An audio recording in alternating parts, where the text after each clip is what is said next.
The Church Ladies Ensemble. No, purihin natin ang Panginoon at talagang napakasigla ng ating mga kapatid. Pwede ko nang tanggalin at kayo na may mga nakamas dyan.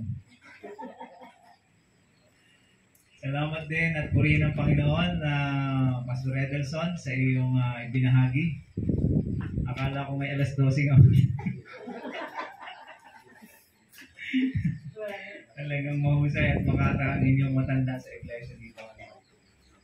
Alam niyo po mga kapatid, ito na ang gagamitin ko isa. Anong mas matiwanag? Are itong isa o are? Ito. Okay.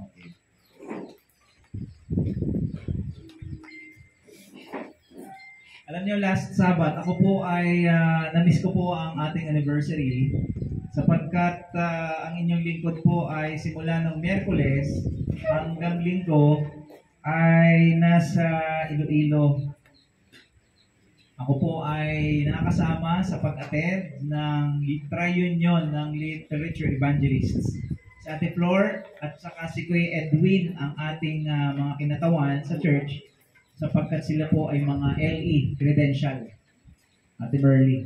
No? Meron tayong mga sangay ng mga ministeryo. Ang Seventh-day Adventist Church ay napakarami po ng ating pong mga ministries. Hindi lamang po tayo sa paaralan, sapagkat ang Adventist education ay pangalawa sa buong mundo. Sa larangan po ng edukasyon, pangalawa po tayo sa Catholic, Roman Catholic Church. Pinakamalaki, isa sa pinakamalaki o pangalawa sa pinakamalaki sa Adventist education. Pangalawa ho ay yung ating pong medical institution. Ang Seventh-day Adventist din po ay talagang malaki ang ating mga medical institutions. Meron tayo sa Loma Linda, kilalang-kilala po ito sa Estados Unidos. Nandun si Ben Carson na kung saan siya ho yung kinilala ng Siamese twins, yung dalawa, yung pinaghiwalay niya. Neurosurgeon po yan eh. Pinaghiwalay niya yung dalawang twin, Siamese twins. Ano pa? Marami, medical institutions, maging dito sa Pilipinas, yung ating sanitaryo. Pangatlo, publishing ministry. Yung atin pong mga books. Okay? Kaya po nung ako ay maka-attend, tri-union, almost 1,000. Sa Iloilo City, meron mga taga Davao, Mindanao, ayun ay South Philippine Union Conference, meron sa Central Philippine Union Conference, meron sa North Philippine Union Conference. Sa North Philippine Union Conference delegates, almost mga nasa na tayo? Nasa 300. Ang dami, pinakamarami ang nasa North Philippine Union Conference. Kaya nga, nung ako'y makasama doon, sabi ko nga ay napakasarap sa gawain ng Panginoon.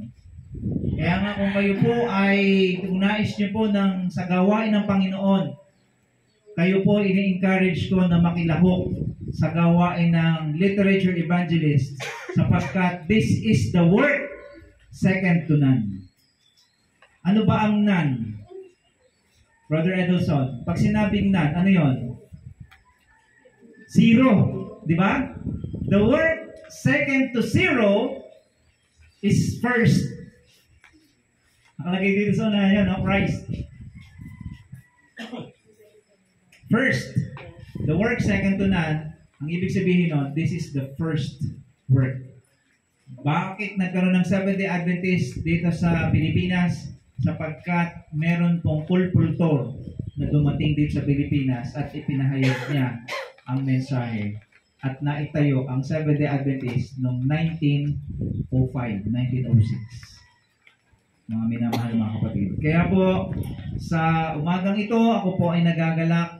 Bagamat hindi ko kayo nakasama last Saturday, sapagkat doon nga sa Iloilo Convention, ay namimiss ko, namimiss ko at napapanood ko yung program nyo dito sa Antipolo SDA Church. Okay? Kaya, amen mga kapatid? Amen. Yan. Kaya ngayon hong umaga ay tayo po ay magpapatuloy. Ang aking mensahe ay aabutin po ito ng sabi nga ni Mrs. ay huwag patay baka. Alam niyo pagka sa Batangas, ang patay baka ho ay inaabot ho ng alas 2. Pero sisikapin ko ho na hindi ito patay baka. Ito ho ay gagawin natin ating test na maging patay kambing laang. Okay? So mga kapatid, ngayon po umaga ay ang ating title ay I Will Go. Call me Lord and send me. Yan ang ating mensahe ngayong umaga. Alam nyo, last September ay meron pong meeting na ginawa sa Vatican City. Ito po ay 3 mga malalaking simbahan sa buong mundo. Nandito po si Pope, the Archbishop of Canterbury na si Justin. Tapos isinama din dito si yung isa pang si Bartholomew, no? Si Justin Welby, an Orthodox Ecumenical Patriarch Bartholomew. At ganoon din ay isinama dito ang Papa. So 3 mga malalaking mga relihiyon sa buong mundo. Ang kanilang pinag-usapan ay tungkol sa tinatawag nating climate change. Kung nabalitaan niyo po na ang mundo natin ay matatapos or ito ay hanggang 2030 na lamang, sabi ng mga scientists, sapagkat pag hindi na pababa yung init na nangyayari dito sa ating bansa, yung degree or Celsius na iyon, ay magkakaroon ng katastropiya. Pag hindi natin napababa yung nangyayaring init. Sapagkat ang climate change, ang bunga nito ay matinding tagtuyot at matinding yung tag-ulan na talagang baha, matindi ang mga pagbaha at malalakas na mga ulan ngayon. Alam niyo yung nangyari nung sa Yolanda, yun po ay signal number 4 ho yun. Tapos yung meron pa, yung last na nangyari dito sa Visayas, Mindanao, sa Surigao, ay level 5 na ho yun. Signal number 5. Ganun katitindi ngayon ang mga bagyo na lumalabas. Ayan ay bunga na tinatawag nating climate change. Kaya nga ang 3 mga malalaking mga organisasyon, churches, ay nag-meeting sila upang maiwasan. Ito'y September pa ho nangyari, September pa ho ito nangyari. Kaya pagkatapos ng kanilang meeting, sabi dito nila, we call on everyone, whatever their belief or worldview. Amin tinatawagan ang lahat ng mga tao sa buong sanlibutan, anuman ang inyong paniniwala, na kayo ay makinig sa iyak ng daigdig, sapagkat ito ay maaaring kayo mahirap, kayo man ay anuman ang inyong kalalagayan, ay may sakripisyo tayo para sa ating mundo. Yun ang mensahe nila. Kaya nga si Pope Francis na nag-head ng 1.3 billion members ng Roman Catholic Church at 220 million naman si Bartholomew at saka ito namang si Welby ay almost nasa 85 million members. September 7 po yan. After po ng isang buwan, nag-meeting po uli sila at noong October 4, ay si Pope Francis at ang iba pang mga leader ng relihiyon ay nagsama-sama upang kanilang pirmahan, urgent appeal to add their voice to next month's United Nations Climate Change Conference. So ang Climate Change Conference ay gaganapin ng November. So October, nag-meeting uli sila. Pangalawang buwan na ito. Pangalawang buwan, last year. At ang kanilang mga pinagsama-sama, yung 3, di ba, last September 7, ay yung 3 malalaking mga relihiyon. Ngayon naman po, no October 4, ay 84% ng world religious leaders.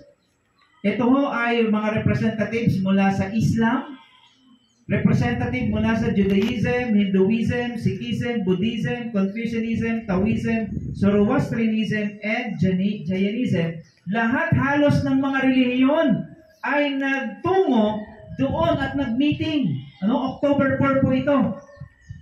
world religious leaders gather at the Vatican to sign an urgent appeal. At ito ho, mga kapatid, ang kanilang pahiwatig. But all of those concrete solutions will be remains to be seen.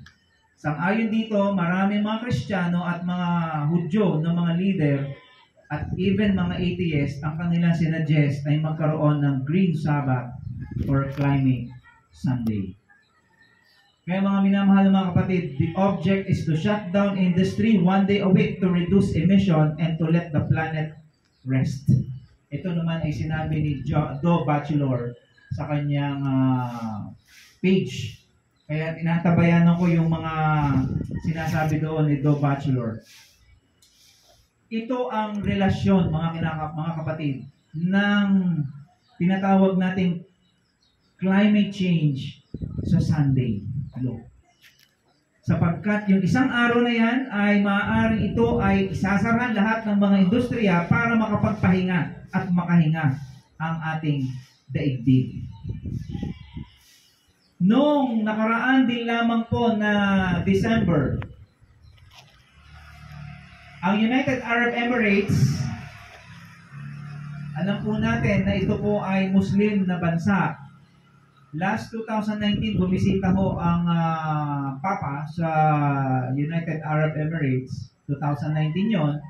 Pero nitong 2021, last December, ay kinilala na ng United Arab Emirates na ang linggo ay isa na ring pagsamba sa kanila.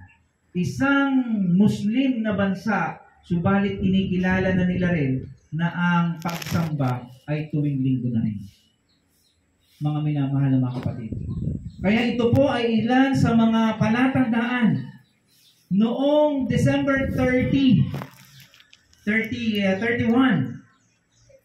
ang Canada ay nag-declare na iksarado ang kanilang mga tindahan ng araw ng linggo.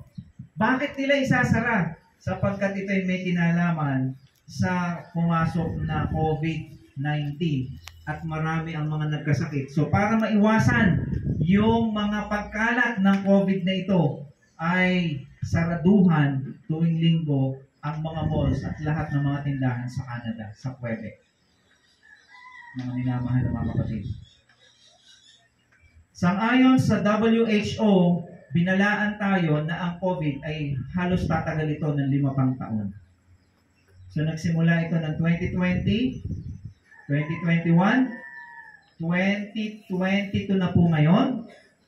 Nagbubukas-bukas na po tayo, pero yung epekto nito mga kapatid, yung sinasabi nating new normal, ito na ho, hindi na ho tayo magbabalik sa dati. Ang new normal ho, ay hindi na ho natin aalisin ang ating mga mask.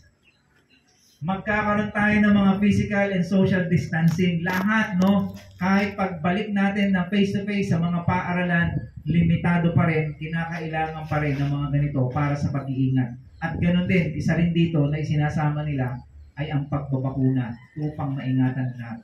Alam nyo, nung last na pagpunta namin sa Iloilo, kami nga po sakay sa aeroplano, pagbaba namin doon sa airport, ay chinek ang aming mga vaccine card. Maigi na lang ay nandun sa bag. Kasi kung hindi, sabi ko, kung naiwanan ko ako'y babalik din sa lipa.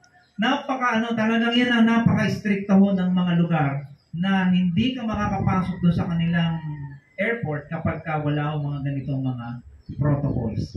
Kaya mga kapatid, we are on the very verge of the time of trouble.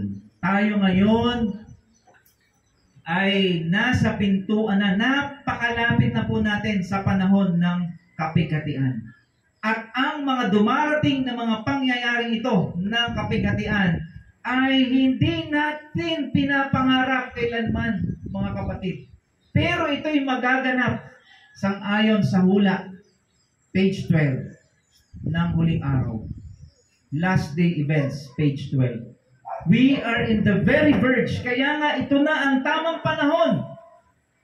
Wala nang ibang panahon, mga kapatid. Yung henerasyon natin ito, yung sinasabi na 2030, na ito'y magkakaroon ng catastrophe sa mundo na ginagalawan natin. Pero alam natin na hindi lang ito ang siyang hula sapagkat darating talaga na ang lupang ito ay mawawasak. Kaya mga kapatid, kung meron pa tayong mga kasama sa tahanan natin na hindi natin kasama sa pagsamba, ito na ang tamang panahon na kayo ay magtalaga ng ating pong buhay sa Panginoon. Amen? Kaya po mga kapatid, tayo po ay dumulog sa Panginoon, tayo po ay manalangin. Amang banal na makapangyarihan sa lahat. Sa umagang ito, abang tao po kami makasalanan. Kaya kami po humihiling na kami po ay inyong linisin, patawarin sa aming mga pagkukulang at pagkakasala.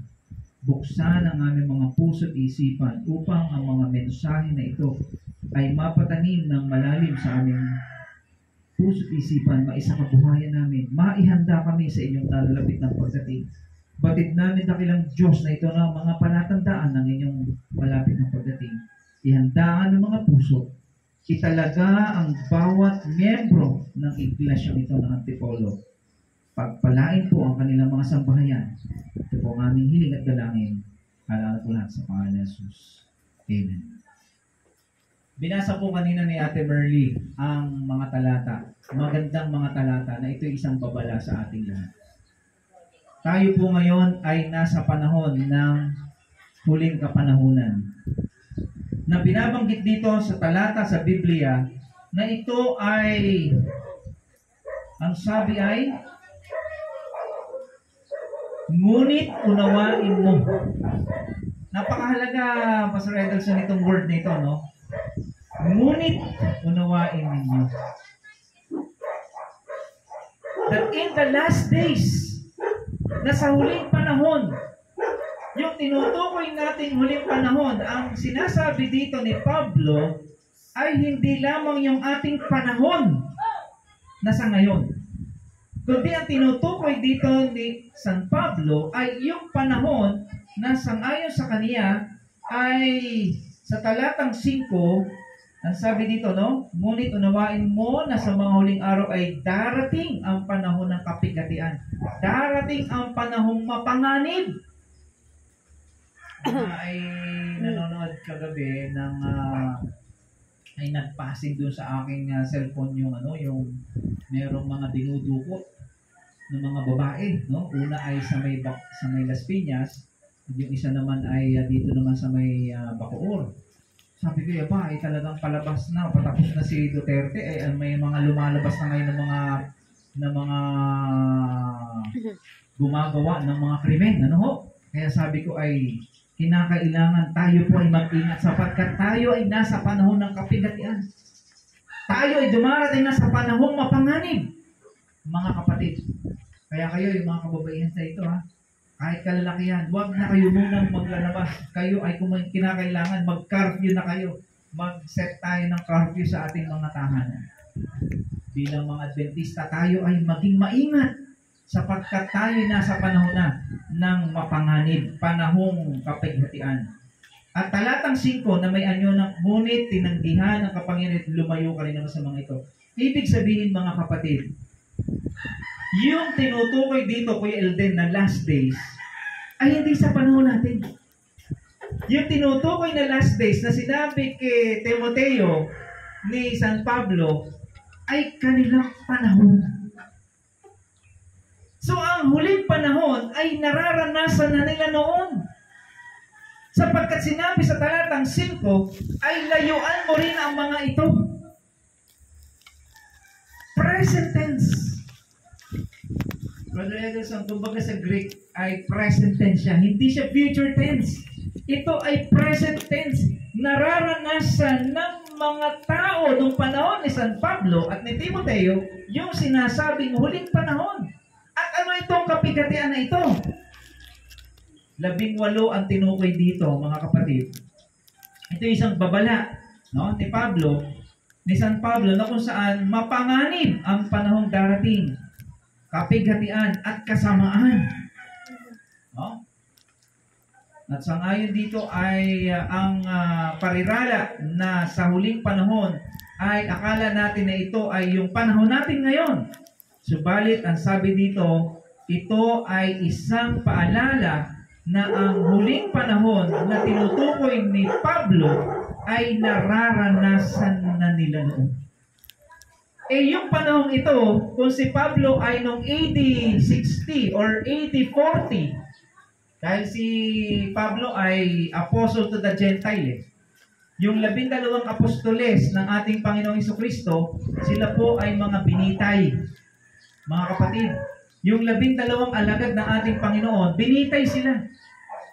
No? Meron ay yung hinalit ng 2 kabayo, meron naman ay sinunog si si John the Beloved na lang yung kahuli-hulihan no? Na kung saan si John the Beloved, siya ay ginawang French fries, no? Pinirito siya sa isang malaking kawa. Si John the Beloved, isa sa mga alagad ng ating Panginoon. Aba, ay para lang nagsuswimming si John the Beloved. Ay marami yung naniniwala na sa Kristiyano. Dahil doon sa, hindi mamatay-matay si John the Beloved, piniprito parang ginawang French fries. Kaya ang ginawa sa kanya, pinatapon siya sa isla ng Patmos. Nung pinatapon siya sa isla ng Patmos, doon naman ipinakita sa kanya ng Panginoon yung revelation, yung apokalipsis. Yun yung mga mangyayari sa hinaharap. Kaya sang-ayon dito, si Pablo naman ay tinawag ng Panginoon nung siya ay nanguusig na doon sa Damascus. Tinawag siya. Kaya nung siya naman ang nagpasimula ng tinatawag nating pangangaral sa Roma, sa Thessalonica, kaya meron siyang 13 sulat. Yung epistles. Sulat kay Timoteo, kay Pilipos, o kay Pilemon. Ito, nandito sa Biblia.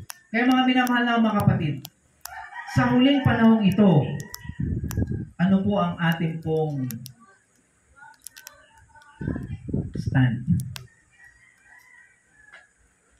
Maliwanag po mga kapatid, bilang mga mananampalataya, ito po yung ating pag-iingatan. Number 1, religious appearance without character. Number 2, religious words without content. Sa isang topic namin sa Understanding the Self ay meron spiritual self. At sang-ayon doon, napaka-religious po ng mga Pilipino. Napaka-relihiyoso po natin. Talagang tayo po ay sumisimba, tayo po ay hindi lamang sa Seventh-day Adventist, kundi sa Roman Catholic, sa lahat ng aspeto ng religion. Pero isang bagay na nakita ko dito ay yung spiritual. Ano yung talagang tunay na spiritual na ating pamumuhay. Sang-ayon dito, si Kristo, nung siya po ay nagkatawang tao, nagpakasakit, namatay, nakita natin kung paano yung Passion of the Christ, yung kanyang pagsasakripisyo. Pinahirapan siya, nasaktan siya, namatay siya. Pero bago siya, nandun siya sa cross, ang sabi niya, umusal siya ng panalangin, Father, forgive them, for they do not know what they are doing. Imagine nyo, sinaktan na siya, pinahirapan na siya, pero humiling pa siya sa Panginoon na patawarin niyo siya ng Panginoon, hindi nila alam ang kanilang ginagawa. So bilang mga Kristiyano, mga kapatid, ito yung nais ng Panginoon sa atin, na tayo ay magkaroon ng buhay, pamumuhay na nasa Espiritu. Kaya pala pag nagagalit pa ako, Brother Ederson, wala pa ako sa Espiritu. Pag ako ay gumagawa pa ng mga pagkakasala, wala pa ako sa Espiritu. Ako ay nabubuhay pa rin sa laman, relihiyoso, pero walang Espiritu. Kaya ito ang ating bantayan, mga kapatid, na sa huling panahon, marami sa atin ang mabubuhay na magiging relihiyoso, subalit walang Espiritu. Religious appearance without character and religious words without content. Kaya doon sa lahat ng binanggit ni Ate Merly kanina, 18 po doon ang mga likas sa huling panahon. Nabanggit po niya dito, sapagkat ang mga tao ay magiging maibigin sa kanilang sarili, sa salapi, mayayabang, mapagmalaki, mapanlait, suwail sa mga magulang, mga walang utang na loob, walang kabanalan, walang katutubong pag-ibig, walang habag, mga mapanirang puri, mga walang pagpipigil sa sarili, mababangis, mga hindi maibigin sa mabuti, mga taksi matitilis. 18 po ito, mga kapatid. Na sa huling panahon, ito po ang papasok hindi lamang sa lahat ng kakristyanuhan, kundi sa lahat ng tao. Mga minamahal kong kapatid. Kaya nga, sabi dito ni Pablo, said, they have a form of godliness but denying its power. In verse 5, sapagkat mula na mga anyo na kabanalan, ngunit tinatanggihan ng kapangyarihan nito. Kaya mag-ingat din naman tayo dito, mga minamahal na mga kapatid. Yan, They love themselves 2 times. They love money. 3rd, they are unloving. 4th, they love pleasure. Imagine nyo, ilang beses na sinabi yung pag-ibig sa sarili, pag-ibig sa kalayuan, pag-ibig walang turing, Pag-ibig sa lahat ng Alam nyo, ang panahon ni na Pablo at Timoteo ay panahon ng sahula sa 7 iglesia. Sila yung Ephesus Church. Sila yung Ephesus Church sa Revelation. Meron dong 7 iglesia. Tayo nga po ngayon ay nasa ika-7 iglesia. Yun ay panahon. Ang kauna-unang iglesia ay Ephesus Church. Ang kahuli-hulihang iglesia ay ang Laodicea. Pero dito, tinutukoy dito ni Pablo na itong Revelation 2, Jesus, the church in Ephesus, na you have left your first love. Iniwanan mo ang unang mong pag-ibig. Ano yung tinutukoy niyang iniwanan mo yung unang pag-ibig? Iniwanan niya yung pag-ibig niya sa Panginoon. Ate Elsie, iniwanan niya yung unang pag-ibig sa Panginoon ng Efeso, iglesia ng Efeso, bagkos ay nagkaroon sila ng pag-ibig sa kanilang mga sarili. Nagkaroon sila ng pag-ibig sa kalayawan. Kaya nga kayo, mga kabataan, minsan tayo ay na-tempt, na kahit na Sabado, ay ginagabi tayo ng tulog, madaling araw na ang tulog. Bakit? Ihawak natin yung gadget, nagliliwanag pa sa gabi. Baka tayo na mapanganib ito, mga kapatid, Instead na tayo ay manalangin sa Panginoon, tuwing Sabado, paglubog ng araw, everything. Alam nyo, hanga ako sa isang kabataan natin, dito kay Sister Tessa. Si Sister Tessa, talagang no cellphone siya pagdating ng Sabado. No cellphone. Hindi siya hindi. Sabi ko, gamitin mo yung cellphone pag Sabado kasi hindi, may mga transaction tayo pag Sabado. May mga treasurer ka, hindi maaaring Pero hindi, sabi niya, Kuya Lloyd, iniiwasan ko muna yung sa pagdadala ng may mga transaction. Pero basically, mga kapatid, ito ho ang kailangan natin bantayan sa panahon ngayon. Kailangan po natin consider our first love. Naalala ko itong sina Brother Edelson at saka sina Ate Eder, yung mga bagong binyagan natin, first batch. Kasi kayo po, mga ilang batch na ho kayo Ate Magda Ate Merly, kayo siguro pang 10th batch na kayo Itong ito sina Ate Eder, first batch. Alam nyo, talagang yan ho ay masigla. Napunta doon pa kayo nasimba sa Mother Church. Di ba, Kuya Elden? Talagang napakasisigla. Ibig sabihin, yung unang tinanggap nyo ang ating Panginoon, yung kasiglahan ay gayon na lamang. Na sinabi dito, nakalimutan mo yung unang mong pag-ibig. Yung unang pag-ibig na yun, ay yung ma-convert ka sa Panginoon. Kaya kayo, mga binyagan, ngayon, isipin nyo kung paano kayo ay nung tumanggap sa Panginoon, huwag nyong aalisin yon sapagkat baka tayo mapasama sa hula na nawala yung una nating pag-ibig sa Panginoon, yung pagtatalaga natin sa Panginoon. Amen? Huwag tayong mawawala doon sa una nating pag-ibig. Ang una nating pag-ibig natin, Panginoon. Ihuli na natin yung sarili natin. Jesus first, others next, yourself last. Dahil sa huling panahon, marami ang magiging maibigin sa sarili. Di ba? Talagang gumagastos tayo sa pagpapariband. Anong gusto mo, riband o bigas? Eh, ngayon may mga 1,000 na lang na reband, ano? Dati mga 2,500, talagang, di ba? Pero mga kapatid, talagang ngayon na ang panahon na tayo ay magbantay ng ating mga sarili. Nako, Brother Ederson, 12 din. Ako'y nasa 12:10 na pala. Marami, bibilisan ko na. Dito na tayo mga kapatid. Bakit natin kinakailangan ito? Nasabihin, kailangan nating paghandaan ang huling panahon ito sapagkat ang katotohanan ay talagang hindi tinatanggap ng tao ngayon. Pero alam nyo, simula nung magkaroon po ng pandemya, purihin po ang Panginoon. Marami po sa mga tao, bagamat hindi tayo pinapahintulutang magpunta sa mga bahay-bahay, marami po ang nagpasakop at tumanggap sa Panginoon at nagpabinyag. Libo-libo po.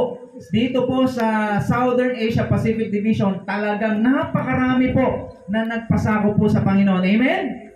Marami po nagpabinyag sa panahon ng pandemya. Doon din tumaas yung ilang ating mga tithes and offerings. Panahon po ng pandemya yan. Bakit? Kasi alam nyo, mga kapatid, kung hindi po nagkaroon ng pandemya, alam sa totoo lang mo, parang napakalayo pa ng Panginoon. Nung malapit yung pandemya, hindi po natin naramdaman na malapit na pagdating ng Panginoon. Pero nung maramdaman natin, maranasan natin na pa, ganito pala.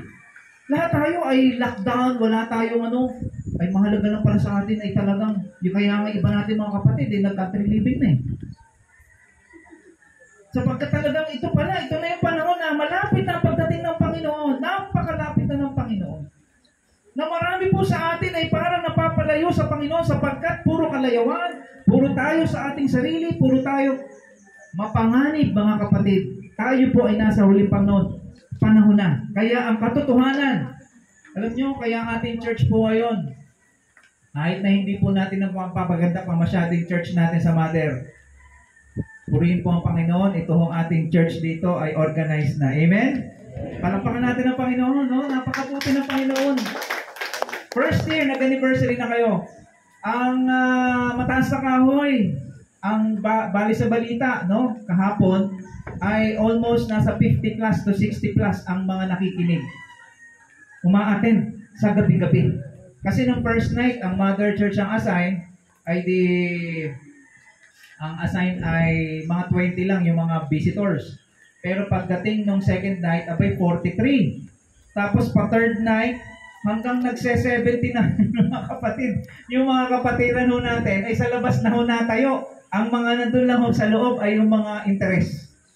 Kaya purihin po natin ang Panginoon. No? Purihin natin ang Panginoon. Meron po tayong gawain.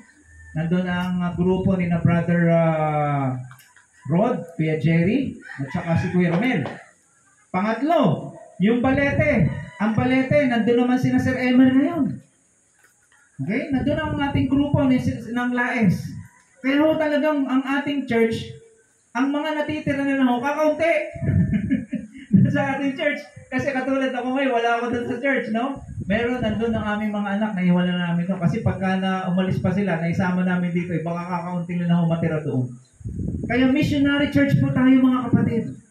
Missionary church. Kaya patuloy po namin binuhubog ang mga kapatiran sa gawain ng Panginoon. Amen?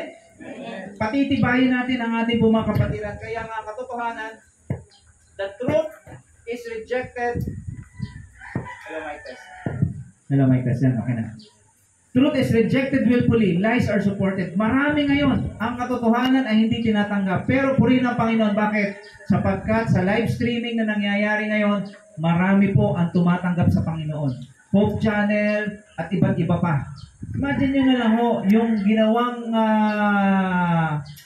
ginawa nating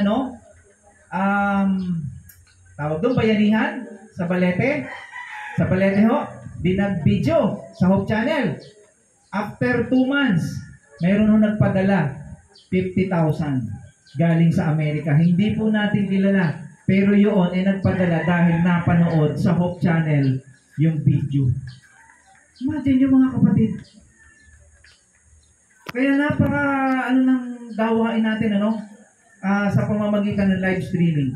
Kaya number 1, we have to be sober. tayo po ay mag-ingat. Bilang mga mananampalatayang Seventh-day Adventist, kailangan nating maging maingat. Be sober. Pangalawa, we are to stand calmly. Manatili ka dyan. Alam niyo yung buhay ni Moses, nung inilabas niya yung kanyang bayan, ay sermon ko na dito yun, Nung sinabi ng Panginoon sa kanya, be still, be fearless. No, huwag kang matakot. Manatili ka, maging matatag ka. Yan ang kailangan po natin sa panahon ito, mga kapatid. You stand calmly. Manatili tayo sa pananampalataya. Alam niyo, meron tayo, isang kapatid. I hope na, Franz, manindigan ka rin sa pananampalataya, ha, pag Sabado. Meron tayo isang kapatid na taga rito sa Batangas. Alam niyo naman, taga Lipa. Yung isang kapatid na ito may comprehensive exam ng every Saturday ang class niya. One semester po niya. Ang sabi niya sa akin, Brother Cloyd, ako ay may klase ho.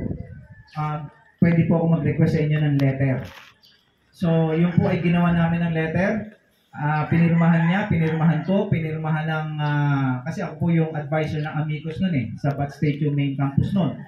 Pinirmahan ng dean, pinirmahan ng hanggang umabot yun ng presidente ng Batangas State University na siya ay excuse ng Sabado dahil siya ay Seventh-day Adventist.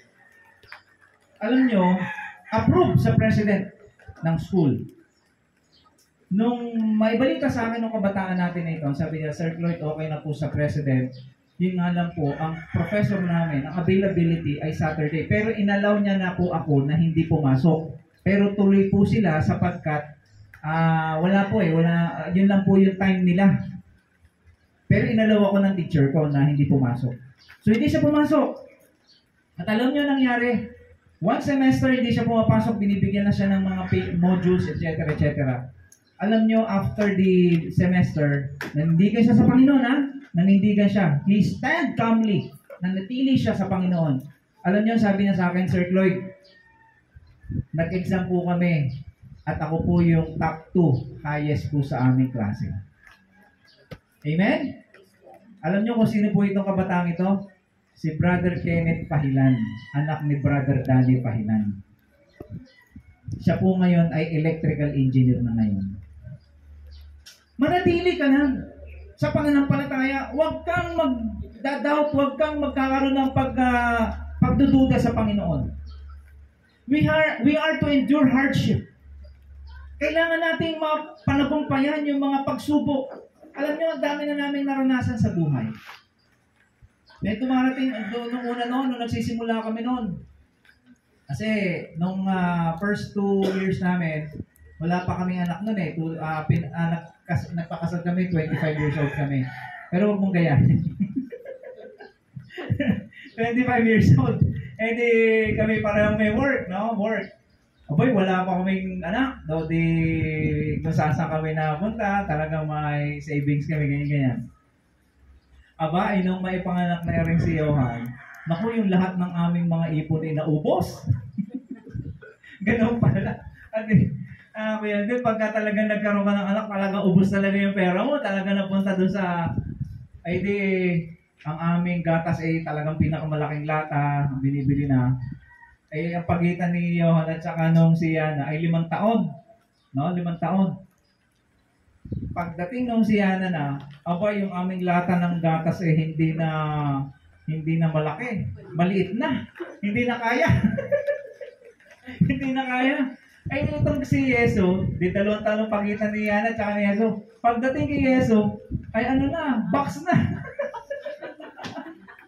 Box na lang, talaga sabi ko, talaga ito pala ang hirap ng mga pinagdaanan namin, pero ang mahalaga doon, magtiwala ka lang sa Panginoon, hindi ka magugutom, amen? Amen. Huwag kang magdududa. Magtiwala ka lang sa Panginoon, kaya totoo yun, kailangan kayo mga kabataan, paghandaan nyo talaga, magtalaga kayo sa Panginoon, tsaka ihahandaan nyo talaga, italaga nyo yung sarili nyo sa Panginoon. Mararanasan natin yung paghihirap. Tapos minsan nga na ospital, dito na nagtatrabaho sa ospital si Mrs. At yan pagka na ospital yung mga anak namin, ay syempre dahil nga kay doktora, ay nililibre na lang yung PF. Magkano ang PF? Pagkakamahal. Pero pag si Mrs., okay na yan, libre na yan, no? Swerte, no? Talagang ano. Pero naranasan ko noon na ma-hospital siyon. Di sa nanay ko, sabi ko, Nay, tumawag yung nanay ko, Nay, anak, kumusta ka na? Ay, Nay, nandito ho kami ngayon sa hospital. Ha? Bakit nasa hospital kayo?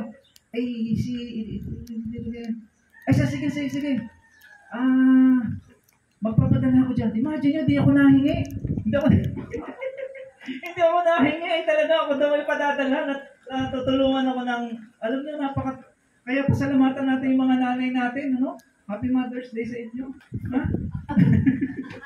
Oo, sa totoo lang, ang nanay ko ho ay hindi naman ako nahingi. Ako'y binigyan. Okay? Kaya pasalamatan natin ang mga nanay natin. Kaya kayo mga anak, no? Huwag niyo kakalimutan mga nanay ninyo. Kaya nanay ko talaga, alam niyo, nung last 2 years, talaga sabi ko sa kanya, Nay, ito na ang pa-birthday ko sa inyo. Nag-Boracay kami, libre yun. Diba? Hindi niya nararating yung mga area na, pero sabi ko sa kanya, Nay, ito na yung pa-birthday ko sa inyo.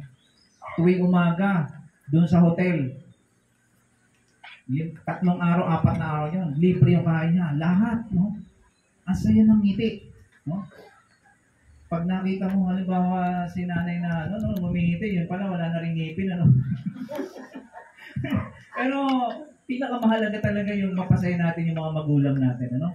Yun, ha? Kayo mga kabataan, mga Adventista dito, magtalaga kayo sa Panginoon. We will endure hardship, pero huwag natin kalimutan yung ating mga magulang, no? We are to diligently do the work of an evangelist. Sa huling panahon pala mga kapatid, lahat tayo magiging evangelist. Paano? In a simple way, kayo magiging evangelist. Yung mag-post kayo ng text sa inyong Facebook, text sa Bible, napakalaki na yan na mensahe sa sanlibutan mga kapatid. Huwag lang yung mga puro sinishare nyo yung mga Korean. Huwag lang yung kung ano mga sinishare nyo dyan, na mga emoticons o ano man. Dapat ang sinishare natin yung mensahe ng Panginoon, yung text sa Bible. Ha? Because we are to diligently do the work of an evangelist. Lahat tayo ay mga ebanghelista sa huling panahon. Hindi mo po pwede sabihin, Sir, hindi mo kayang mangaral. Yes, hindi mo kayang mangaral. Pero yung pagpo-post sa Facebook na ikaw ay meron kang pagtitiwala sa Panginoon, yun ay napakalaking bagay na nagiging inspirasyon ka pala ng mga tao sa Dahil bilang Seventh Day Adventist, we have the hope. May pag-asa tayo. Kaya nga inaawit natin itong may pag-asa. Di ba? We have this hope that, yun nga lang, dapat inaawit natin na may kasiglahan para tayo ay, we have this hope. Para na yung nalugi. Mga kapatid, dapat yung hope na talaga, panghawakan natin na tayo bilang mga Seventh-day Adventist. We have the hope. May pag-asa tayo. May mapalad na pag-asa. Di ba? Na kahit na wala kang maisasaing, we have this. Di ba? Ganun ang mga mananampalataya. We are to fulfill our ministry. We will find satisfaction in God. Masaya na tayo ay nagmi-ministeryo sa Panginoon. Amen?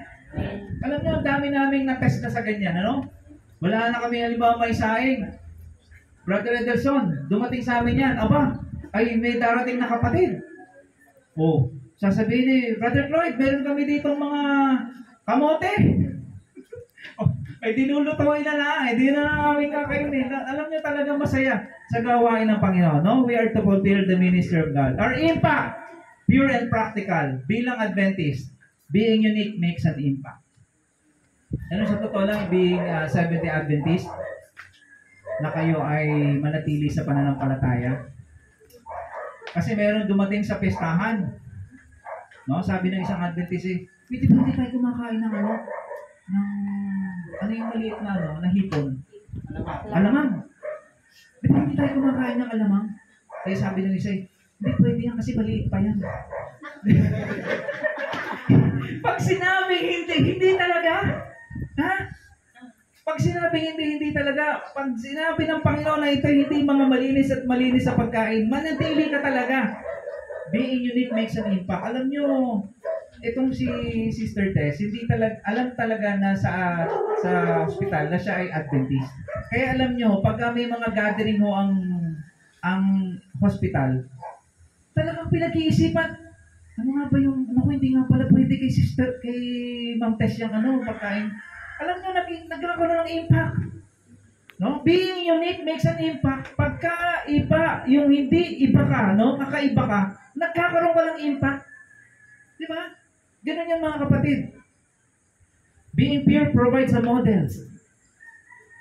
Being pure provides a model. Alam nyo, yung isang bata, siya ay lumaki sa ampunan. At yung isang teacher doon, ino-observe siya. At nung ma-observe siya ng teacher, sabi niya, bakit ang batang ito talaga napakabait, napakagalang, Kinausap mo ng teacher. Kasi nag-visit lang yung teacher. Nung makausap niya, umiiyak na yung bata. At habang umiiyak siya, sinabi niya na, alam niyo po, yung parents ko po ay both of them are dead. Parang na po silang patay. Kasi ito yung nangyari sa Europe sa Europa. Bakit? Ano nangyari? Kitang-kita po ng aking mga mata, sabi niya gano'n, ng batang yun. Kitang-kita po ng aking mga mata na ang aking pong ama ay pinugutan ng ulo. No? At doon sa pagpugot ng ulo, kasama ng aking ina, bago po siya pinugutan ng ulo, ang sinabi po sa akin ng aking ama, "My son, remember that you are a son of a king." Dahil pala yun ay mga kaharian. No?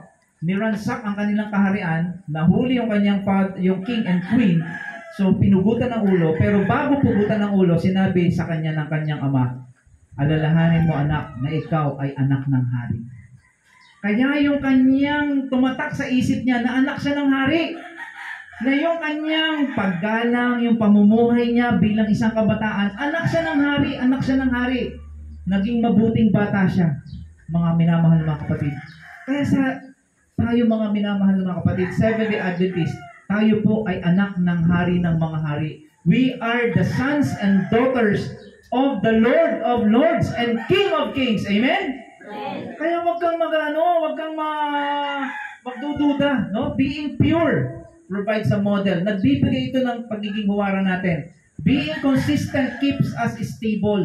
Yung pagiging consistent natin bilang Seventh-day Adventist, manatili ka sa doktrina, manatili ka sa Panginoon, no? Manatili ka sa lahat ng ating mga pagtitiwala sa Panginoon. It makes us stable. And finally, being committed gives us determination.